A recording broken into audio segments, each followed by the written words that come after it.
Shabbat Shalom, everybody. Please, everybody relax, come on in, take a seat where you're comfortable. I'm just going to say a few words before Rabbi Mintz shares a few words and then leads us in the Musaf service. So, tefillah, prayer, is something that we all do, and we don't necessarily think so much about what goes into leading tefillah, to creating an experience where everybody can truly feel that they are welcomed and encouraged to lift up their hearts and their voices. When it happens naturally, it seems like it's easy, you're singing and you're part of this larger picture where your heart is open and your voice is open and you're just kind of like sailing along. But it's actually not so easy to lead a congregation in prayer in this way.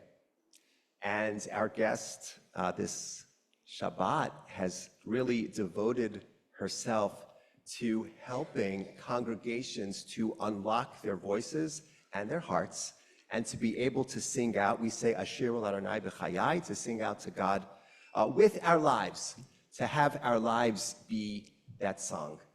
I want to truly acknowledge the leadership of Marty Werber. Marty, who has been connected with Rabbi Mintz and with the organization that she's affiliated with, the Hadar Institute, to thank Marty and Bracha for their generosity, to also thank Ellie Schweber for her lead generosity as well. And I also want to acknowledge the work and the effort of Lori Oppenheimer, Oprah Panzer, Harriet Spitzer-Picker, and my wonderful colleagues, Rabbi Schweber and Chazan Shamash, and others who you will see on the program came forth with generosity, and we acknowledge all of you as well. So with no further introduction, it is my absolute honor and pleasure to welcome my colleague, Rabbi Deborah Mintz, to share some words with us this morning before the Musaf service. Shabbat Shalom. Sounds great in this room. The singing is so beautiful, and I was really struck by how powerful it sounded when we all sang Eitz Chaim Hi together and put away the Torah. So let's just sing that nigun once more together. It just sounds so good in here.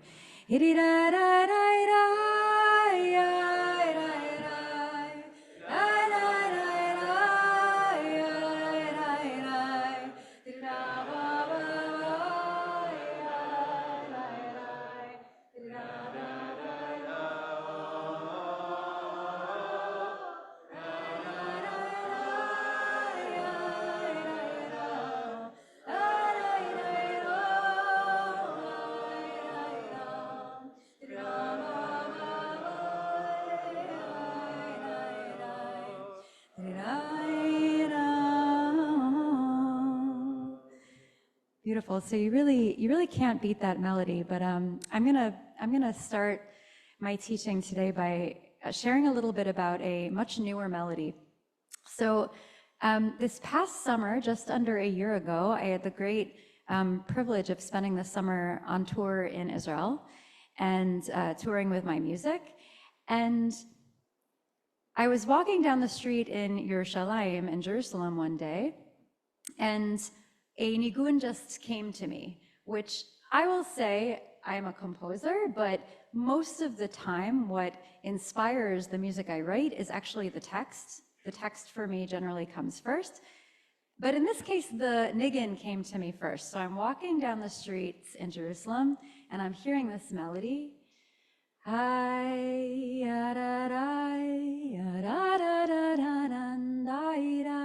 that.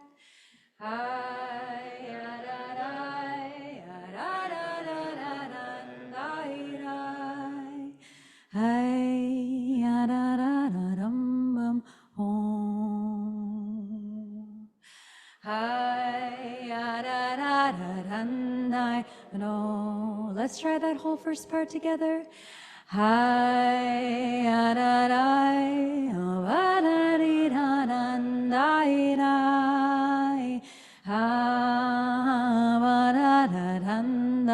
Mo. If you were with me last night after dinner, we learned this together. One more time. Hi, adadai, adadadidadan, daidai.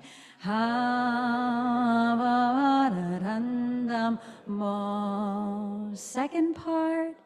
Hi, didida, ba, ba, dai. Hi,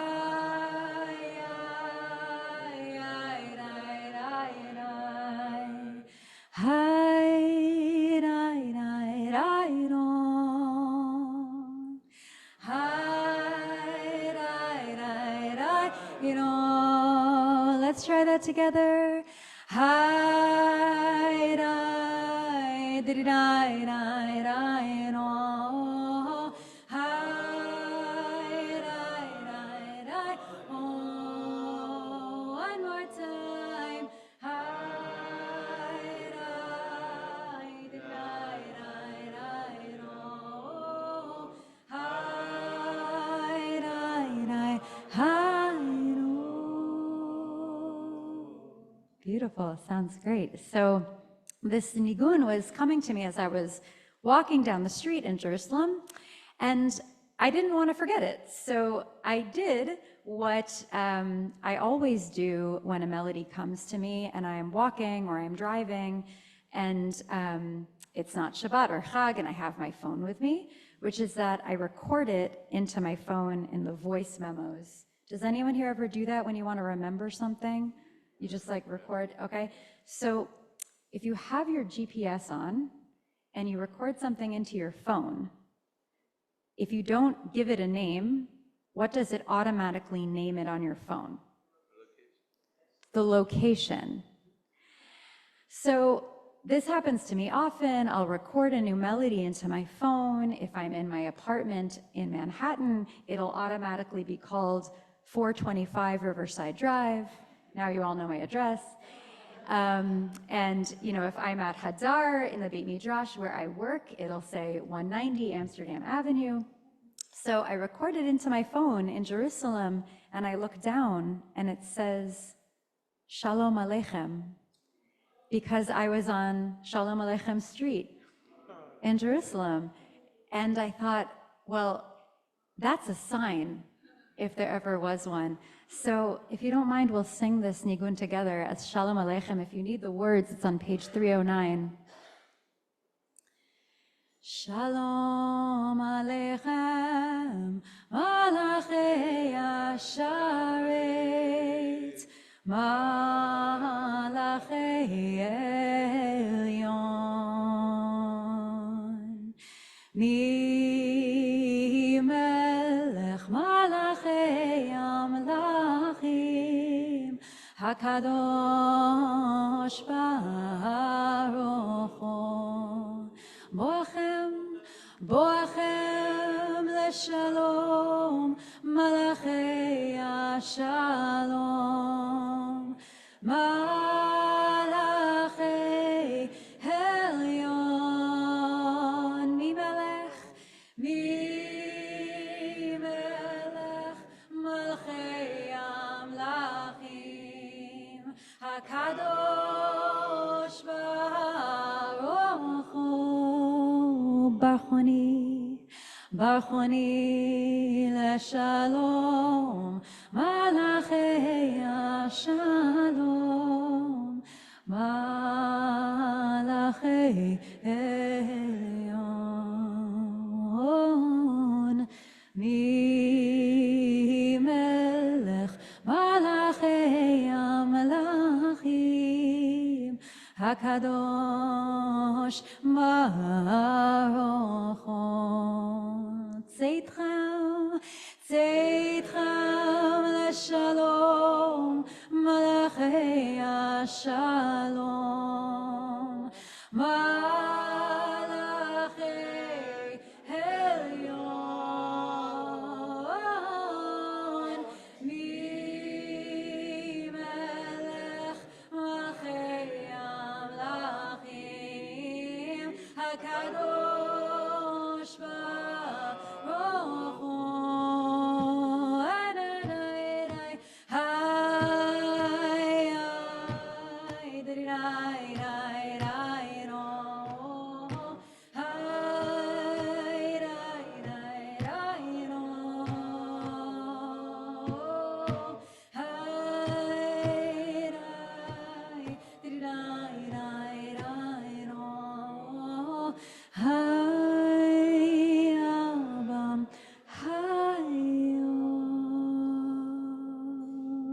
beautiful.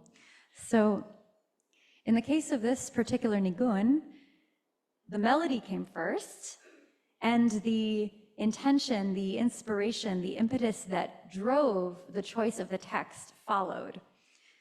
So the question of which comes first, the melody or the text, the creativity or the craft, this is a really common process question, a really age-old tension for composers and for songwriters.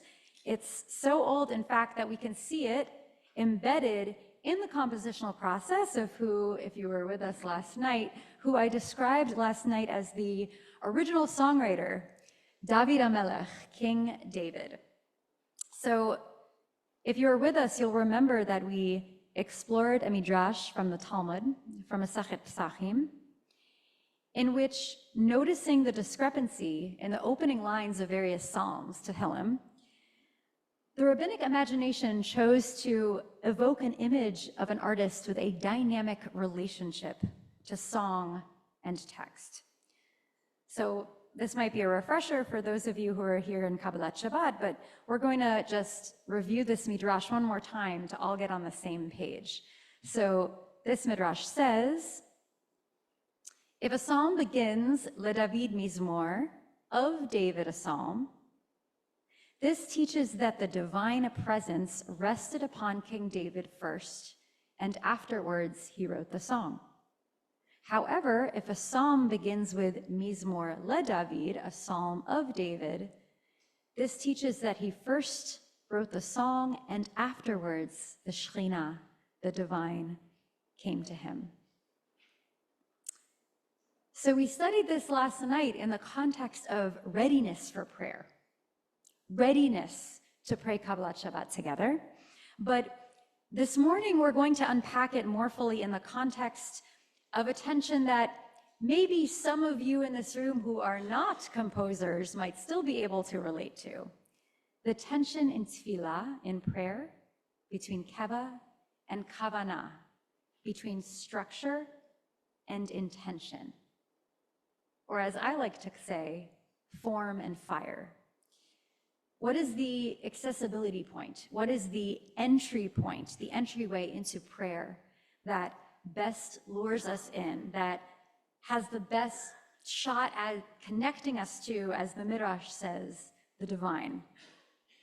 Which is it? Is it the intention that bubbles deep within us, or is it the container, the vehicle, through which we might more easily give ourselves permission to source the chiyuv, the commitment, to allow that intention to blossom?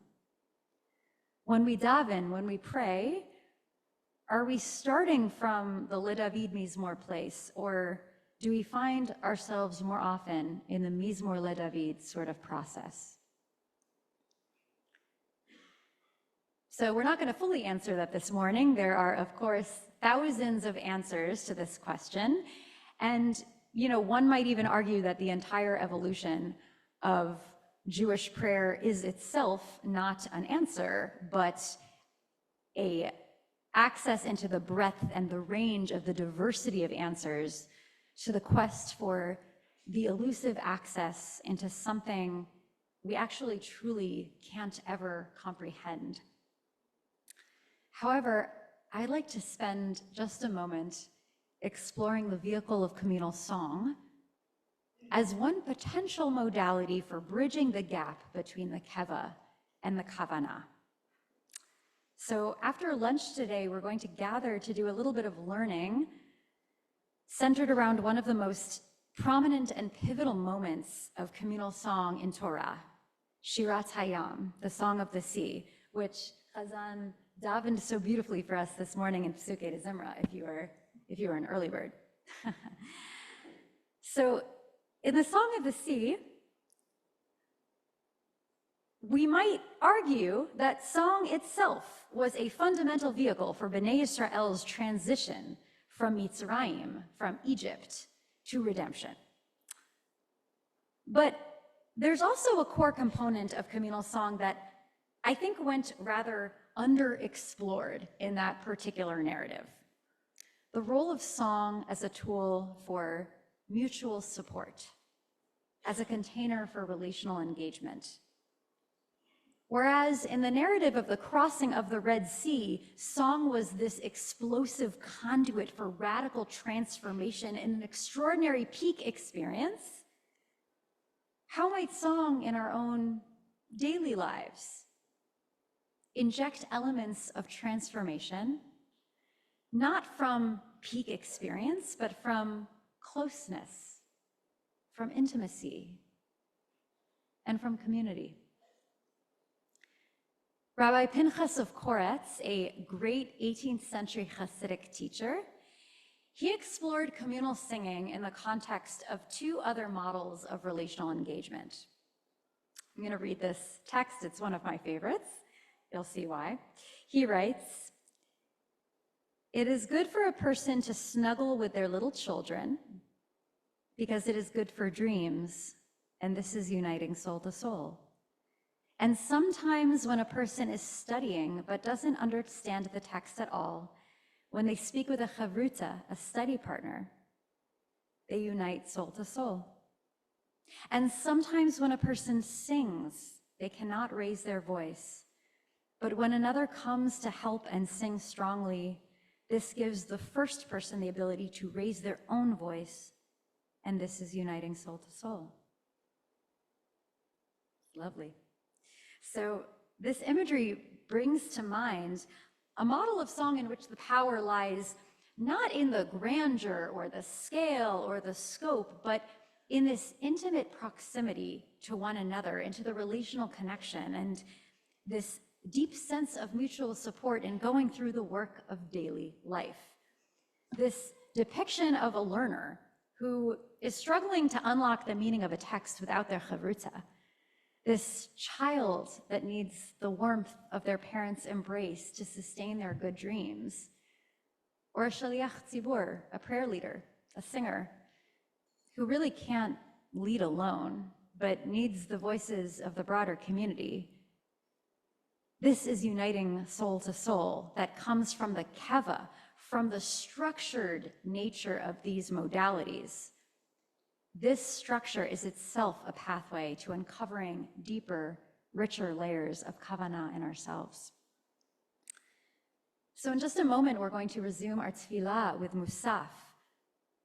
Musaf is a liturgical marking of the process of korban, a term which we translate today as what? What does korban mean?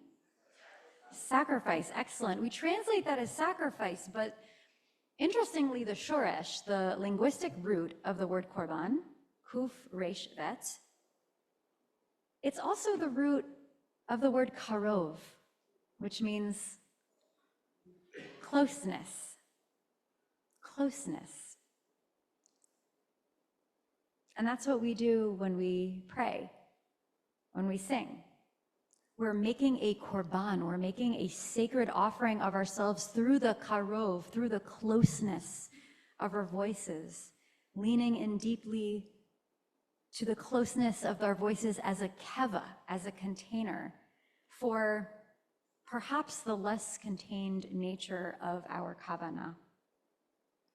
So intertwined are the senses of closeness and tefillah that we can actually read in the Yerushalmi, in the Jerusalem Talmud, in Masechet Brachot,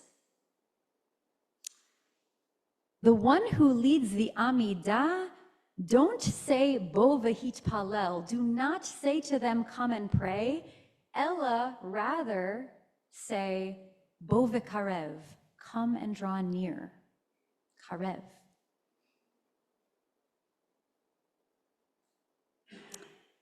I bring us back to that meandering walk through the streets of Yerushalayim, singing that new nigun and awaiting some sense of guidance, some kind of inspiration to hit, to give this free, open melody a structure, a container, a sense of home. And for me personally, that's what the Sidur is. That's what the tzibur, the minyan, the community is. When we raise our voices together and give musical form to spiritual fire. So As we prepare to daven Musaf, I invite us to, as the Yerushalmi says, Bo v'karev, come and draw near. And you can see we've created a little bit more closeness in the center than maybe sometimes is happening in this room. And I invite you, if you feel called, there's lots of seats available. Bo v'karev, come and draw a little bit nearer for Musaf if you feel comfortable. So we'll meet together on page 155 for the Chatzi Kaddish into our silent Amidah, followed by the repetition. And let's sing that nigun again. Hi, adadai, adadadadadai, dai, hi,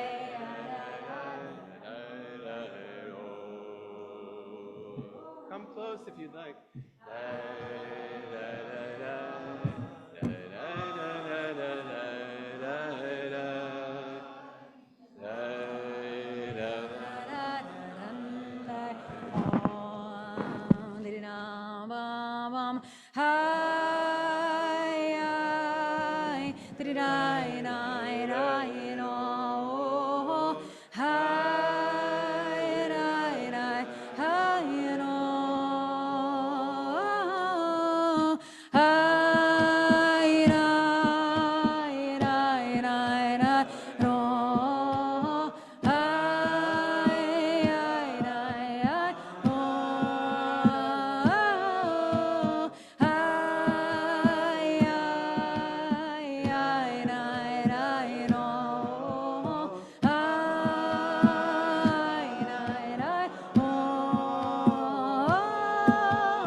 יתגדל ויתקדש מרבה בעמדי ואחיותי ומלך מלכותי וחייכון ומחון וחי תוכו בית ישראל בגלה בזמן קריב אמרו אמן